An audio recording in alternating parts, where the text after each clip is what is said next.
video. You know, some days are just work and school days. So it's been just kind of a lazy day today. I didn't go anywhere. Marlene and the kids walked down. How far down the hill did you go? On the bottom. All the way to the bottom. If you go all the way to the bottom and then climb all the way back up, that's the toughest part of the walk anyways. Except for the part where you have to walk through the tunnel. That part isn't hard, it's just sketchy. You know, because you're walking on like a 2-3 foot wide sidewalk in like a old mine tunnel. And cars are just zipping by, some of them going pretty fast. But anyways, I didn't go anywhere today, so there's not much of a video to share, except a couple of interesting things happened today that I want to talk about. In an older video, I was trying to get from La Paz to Mazatlan, trying to get on the ferry. Maybe you guys remember that we had trouble getting the temporary import permit for our truck. They have a limit of 7,700 pounds. That's the GVWR, gross vehicle weight rating, in order for you to get the permit. And if you're over that weight, you have to be registered as a motorhome, which we are not. And in fact, California doesn't do that. We were able to talk to Customs to get them to give us a waiver, sign a waiver, and stamp the waiver. And we finally got our temporary import permit to get here. But just today we heard from an Instagram friend who's also got a Ford F-250, slightly older one, but they have a similar GVWR. And they also have a truck camper like ours. They crossed into Guatemala because their 6-month tourist visa was going to be up and they wanted to stay longer in Mexico, so their thought was to cross into Guatemala and then come right back with a new 6-month permit. Now the trouble is, when they came across Tijuana into Baja, they got their import permit. They didn't have this weight issue because people at Tijuana didn't really care. They just gave them the permit. And apparently coming back from Guatemala, the customs agent was equally difficult as the one that we dealt with in La Paz. And now they're kind of stuck in Guatemala, not knowing what to do. So for us, we've been thinking about this for a while. For all intents and purposes, this truck is a motorhome, but California DMV doesn't care. And apparently a lot of other DMVs don't really care. And it's kind of, you have to jump through some hoops to get it registered as a motorhome.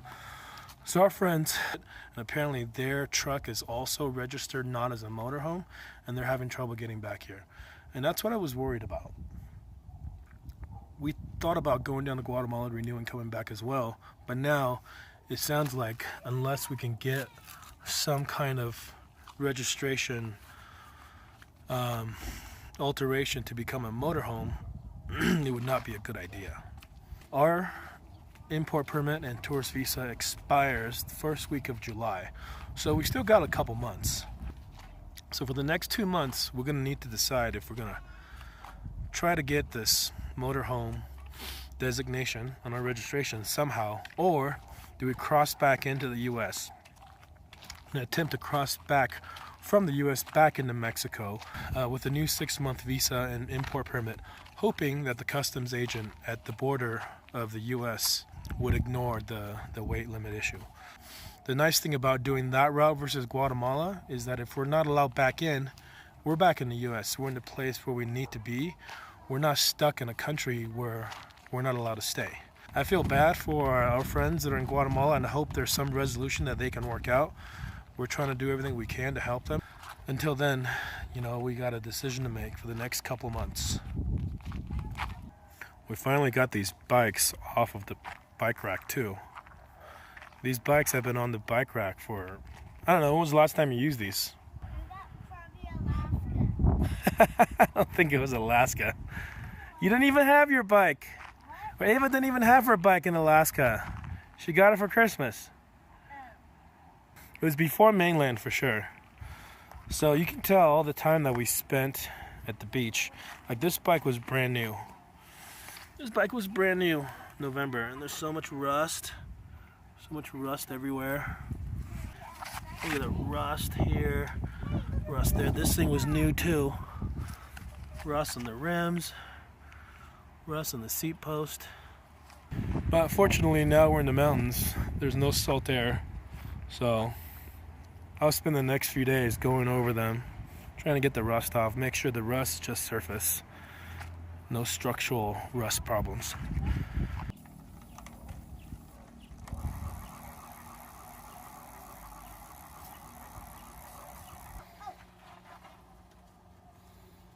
How are your bikes? Mine's not good. Yours not good? Why?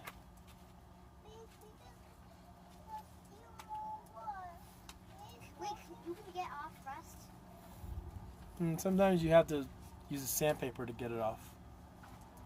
If it's just on the surface. I think it is. So right there, there's a nice couple right there that we met yesterday. They came like 2 nights ago and there was no place to park, so they parked right there next to this wall. We talked to them yesterday about shipping from Europe to the US. They had a really good experience and they said it was relatively cheap. So now that we have this kind of weight issue in Mexico to deal with, we're looking at our other options. One of the options is just shipping to Europe, going up to Canada for the summer, and then shipping from Halifax to Europe. Alright, so this vehicle choice that we have, this F-250 crew cab long bed, it has a GVWR of 10,000 pounds, which is over the 7,700 pound rating that Mexico allows you to have a temporary import permit. In reality, any of our other vehicle choices would have the same exact problem. For example, the 2 vehicles that I talked about in one of the other videos a few days ago, I talked about the Ford Transit and also talked about the Nissan NV 2500. Both of these vehicles are also well over the 7,700 pound limit. If any of you are considering buying one of these vehicles and converting it for overlanding and driving it down here, make sure you have a way of registering it as a motorhome before you come to Mexico. Keep that in mind. That's really gonna be handy to have that registered correctly.